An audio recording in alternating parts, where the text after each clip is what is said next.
Hello, Dr. Bad Guy here. Just putting up some new evil wallpaper in the old evil lair. I'm thinking of selling in a couple of years. You got to make the place look good. Also, I'm a huge fan of house flippers. Like, you don't understand. Huge fan. Ugh. I think it's about time for a break. That is hard work. Hard evil work. Let me talk to you about something. Something you may or may not be aware of. You see, sometimes things, they can start off as something, but then they get turned into something else. Sometimes someone makes something that people think is really good. So, other people want to see if they can remake the original and make it better. Sometimes this works, and well, sometimes they just hit you in the head enough till you think it does. What am I talking about, you might still ask? V for Vendetta the movie. V for Vendetta started off as a very, very good graphic novel. Written by Alan Moore and drawn by David Lloyd, this epic displays the role people play in the course of a nation's history. Not to mention it is a personal favorite of mine. Oh, how personal that favorite is. Anyway, you have these people come along, and they see V for Vendetta, and they see just how amazing it is. And they decide, naively so, to try to remake it and recapture some of that amazingness. They won't, but they try anyway. Let me explain to you why, though it might hurt.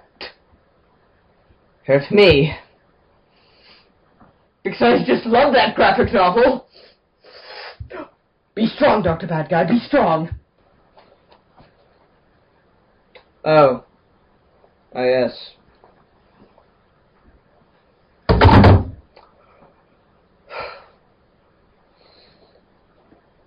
Now, V for Vendetta, the movie, is not a bad movie.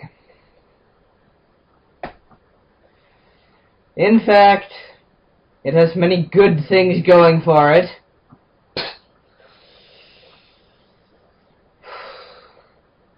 However, it stands out for one distinct reason. And do you know what that reason it is? It has almost nothing to do with the graphic novel on which it is based.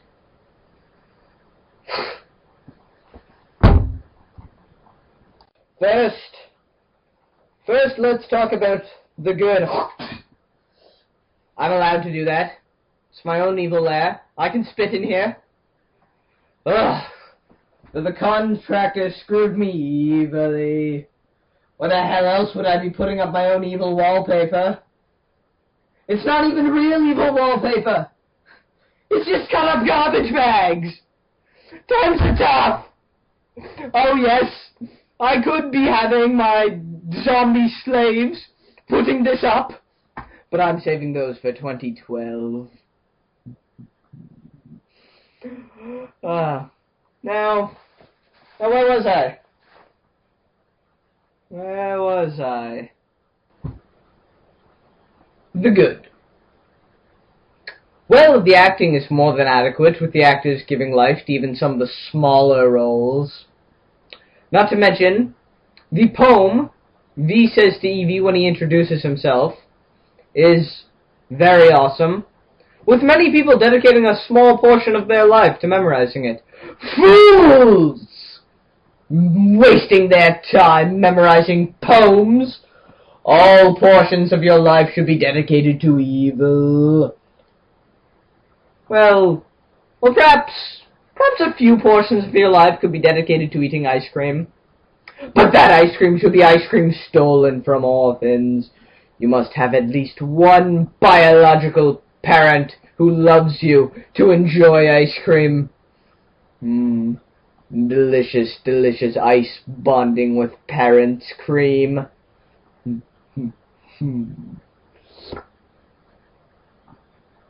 Yes. The action scenes in the movie are quite enjoyable, but what else would you expect from the Wachowski brothers? Certainly not good storytelling. Am I right, everyone who had to sit through the Matrix sequels, or am I right? I'm right.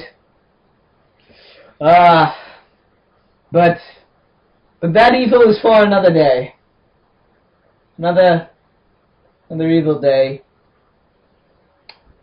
Aside from those things that I already mentioned, the film just isn't really all that remarkable.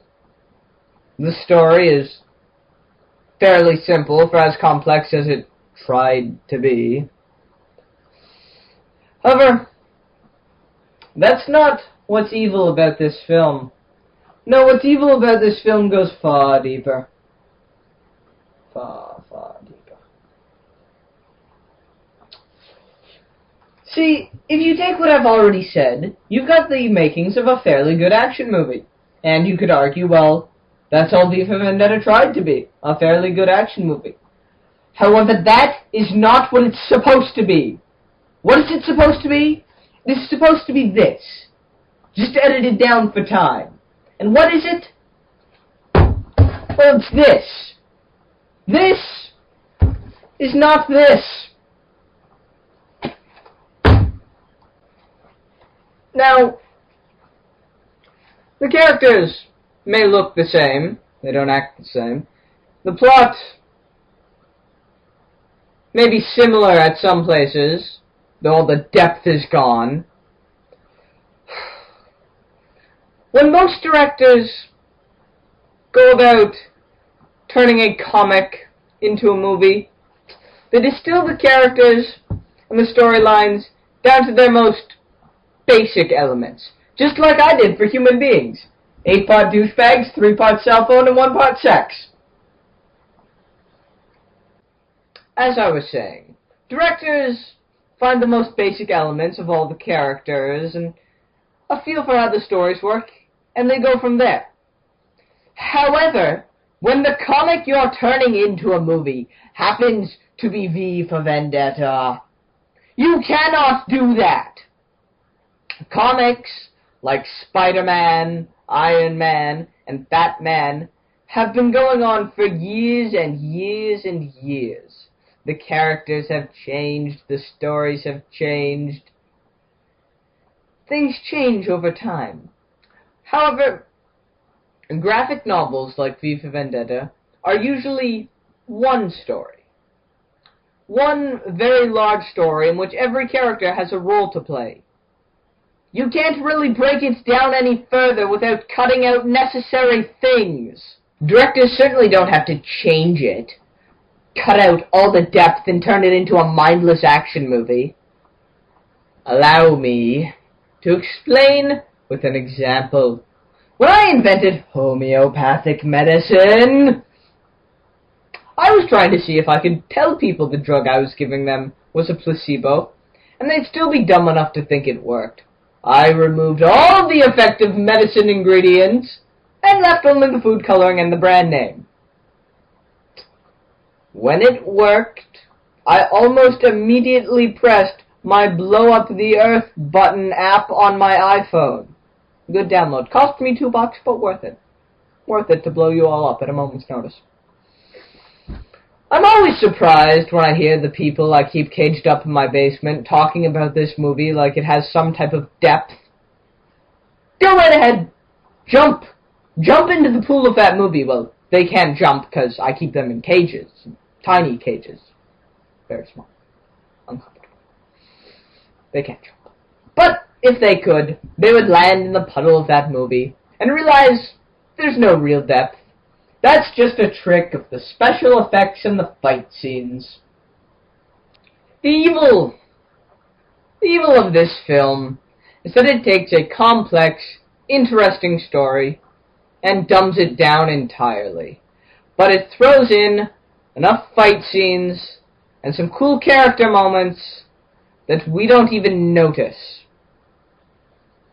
You take something important away from someone, give them something shiny, and they forget all about it. Now, where the hell did I put my staple gun? Where did I put... Oh, a quarter! It wasn't a quarter! And with that, I bid you goodbye. Got work to do. And let evil something kick nice people in the balls. Trust me, they're hiding something. Hiding it in their balls.